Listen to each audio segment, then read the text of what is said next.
इस दुनिया में एक बुक ऐसी भी एग्जिस्ट करती है जिसको कि खुद लूसीफर ने लिखा था, और ये दुनिया की सबसे शापित किताब है। इस बुक को लेके ऐसी मान्यताएं हैं कि इस बुक को किसी नॉर्मल पेज पे नहीं लिखा गया है, बल्कि इस बुक को जिंदा जानवर की चमड़ी पे लिखा गया है। इस बुक में टोटल 700 पेज है, लेकिन इस बुक का वेट 74 केजी है।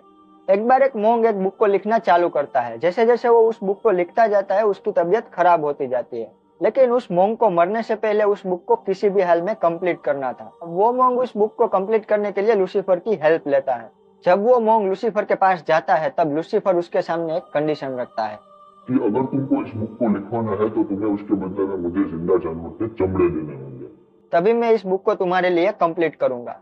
अब मोंग उसकी बात पर एग्री कर जाता है और लूसीफर को उसके बदले में जिंदा जानवर के चमड़े दे देता है, और लूसीफर भी उसके बदले में इस बुक को एक ही दिन में कंप्लीट कर देता है। और इस बुक का नाम है कोडेक्स गीगास, जो कि आज भी